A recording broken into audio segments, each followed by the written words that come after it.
Okay, 5 a.m. start in the Otira Valley.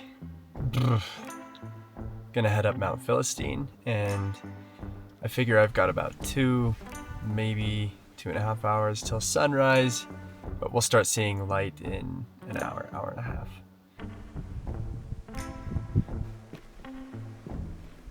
I'm really hoping for a bit of inversion, really hoping to find some snow up there. I'd love for this to be a bit of a mountaineering trip, but hey, if we just get some time in the mountains, we're all good.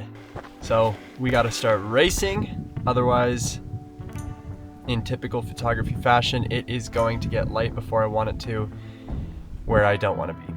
All right, let's get going.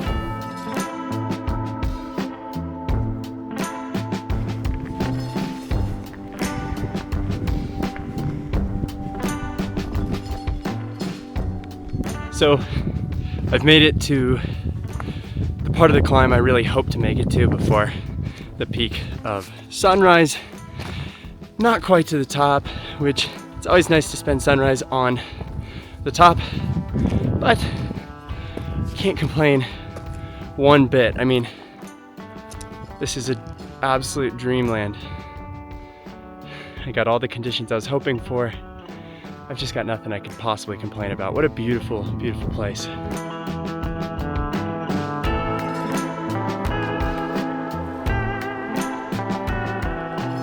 If I can give one main tip for really adventure photography in general, but especially mountaineering photography, it's know when to stop, right?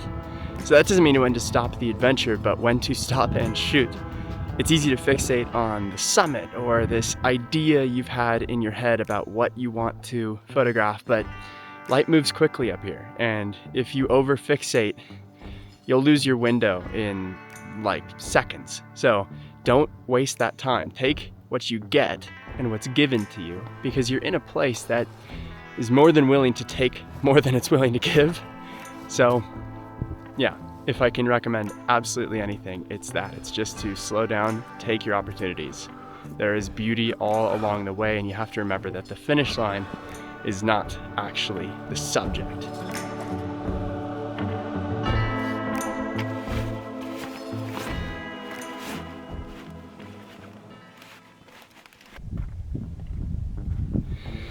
In one sense, my photography this last year is the best it's ever been, and I'm really proud of the growth, but in another sense, I've been focusing on really stagnant, beautiful scenes, but scenes that didn't take a whole lot to get to. And places like this, with a morning spent climbing a mountain, this is what photography is to me. It's the reason I still love it. And I just needed a day like this. Hunting photos where they're not easy to come by, but the pursuit makes them so, so sweet.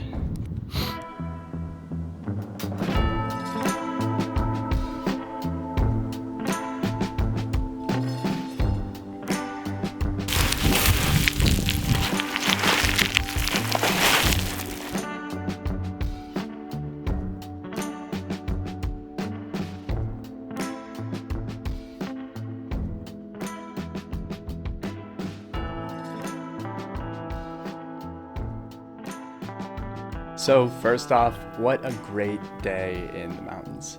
Adventure photography is what made me fall in love with photography in the first place. And kind of ironically, moving to New Zealand has pushed me into really spending more time at pure landscape photography with a little bit less focus on those, risky variables, those harder to reach destinations. And adventure photography, in that sense that I'm chasing perspectives that are hard to reach, that not many people will get to, it's what made me fall in love with photography in the first place. So a day like this, getting out somewhere remote, just feels so, so good.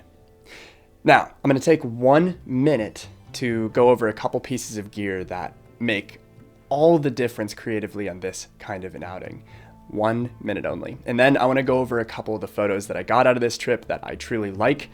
Unfortunately, I didn't get a lot of imagery that I'm really proud of, but as you guys kind of saw, light moves quick, and especially in adventure photography, the moments you have to create images that are really compelling are really quite minimal. So you need to take advantage of those little opportunities whenever they come. And if you get one image or two images out of a good adventure, I think that amounts to a lot of value. Ultimately, I'm really, really happy to have the two images I have, and that's just how it goes sometimes. So to talk about the gear, first, Freewell sent me this vlog pod.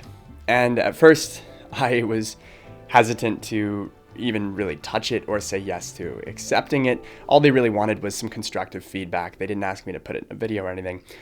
This thing has actually totally transformed how my fast and light adventures function, because what I'm able to do is put a very light camera, i.e. this guy, the Fujifilm X100VI, screw it onto here, and this minimal setup sits on the side of my bag. It just clamps down like I would have a trekking pole clamp down. I can grab it, drop it, film a video segment, take an image or two, and put it right back on. And all of it weighs so little. I absolutely hate tripods, and I do not bring my main one. So having something small like this has made a massive difference. It has bendy legs, it has this nice little robust tripod head, and you actually just screw it onto your camera rather than using a tripod mount. Now you can toss on your own ball head and make it more robust, but I love how tiny and useful this thing absolutely is. Now the second piece of kit, and I can already tell I'm gonna go over a minute, so apologies. The second piece of kit that makes a big difference is actually this grip that I got for the Fujifilm X100VI. Now when I bought this camera, I made a video telling you guys what I intended to use it for, and that's really fast and light days in the mountains.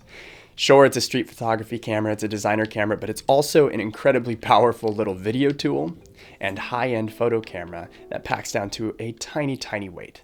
But when I'm mountaineering and when I'm on a mission like this, I have big gloves on, I have an ice axe in a hand, I have very little time, and so adding something a bit more robust for a handle, it just makes me so much more confident using this in the mountains, and it made a massive difference. This grip here is from Awesome Grips. Those guys sent it over out of Canada, which I think is absolutely excellent. It's so good to see products that are made with high quality materials and a lot of intention. And quite frankly, it makes the X100VI sit in my hands better than any other camera I own. And that's saying something considering I use the Nikon Z8. Anyway, that's the gear out of the way. Now to talk about a couple of photos from this trip that I just absolutely love. Now, starting with this photo here that you guys are looking at. I didn't think I liked this photo. I took it, I didn't feel very good about it. The aperture is really small, something like, I think it was f16, f13. And I figured it was going to be soft. I didn't think there'd be a lot of depth to it. The light was in a funny place and I just wasn't super attached to it. But when I got home and I started editing it, I think it encapsulates everything about the scene that morning incredibly well. I love the way it brings in that cliff edge at the bottom of the frame because that's what I was navigating all morning.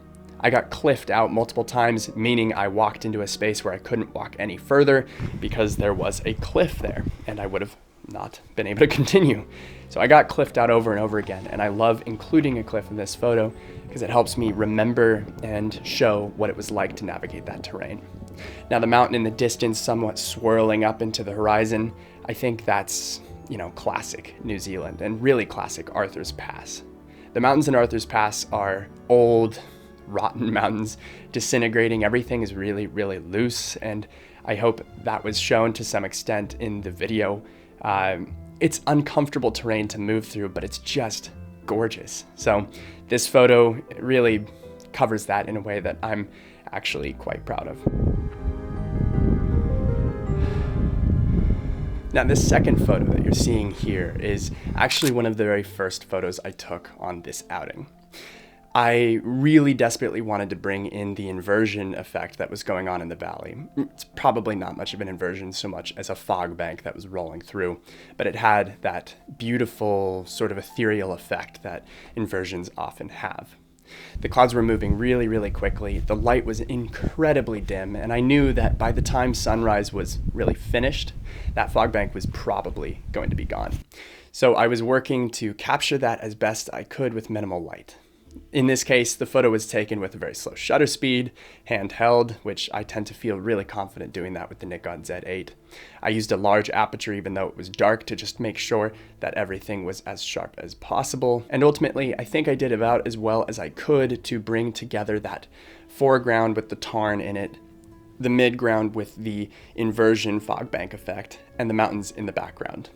The light seeping in from the left was the start of the sunrise, and I think it all comes together nicely. Now, the one part that I do struggle with a little bit is the foreground. Even with a bit of a deeper aperture, I still couldn't get the foreground in focus, and I would have needed to focus stack to make that happen. Quite frankly, I really dislike that kind of technical photography. I don't do a lot of focus stacking unless I have more time, and as I mentioned, when you're in the mountains, you just don't have much time.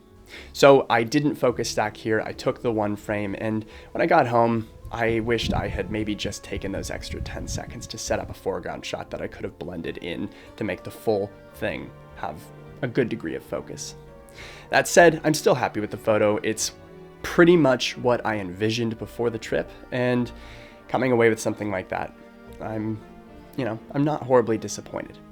Now I'm going to show a few other photos, throughout the next minute or two, and what I was looking for in the end is just frames that help me to remember what the scene is like, what the movement through that setting felt like to me, and how that day built. Now, what I mean by all of this is really that I'm trying to build a narrative out of a set of landscapes, and that's not the easiest thing to do, given that I didn't have another climber, for instance, to bring in. The narrative really is only the landscape, and that's why I really wanted to build a bit more of a robust series of photos. As I talk about all the time, I think there's so much value in trying to create narrative in your frames, and I often rely on a person or a human element to do that. That's what my favorite photos are going to include. But in this moment, with just myself and a quickly changing landscape, I did the best I could. I don't think it's perfect by any means, but I'm happy with some of these photos, and I'd love to hear what you guys think of them down below. How do you guys approach changing light? Do you rely on tripods, and would you have bought something more robust? Let me know what you guys would have done different in general. I'm always trying to learn what I can from you guys, and while some of you might attack me in the comments, most of you are just constructive and really fun to chat with. So let me know down below. Anyway, that's it, guys. This was a fun mission. It actually happened 2 weeks ago, and now we're a few days away from the next one. So hopefully some good images come out of that one, and we can chat again soon. All right, talk to you again soon. Bye-bye.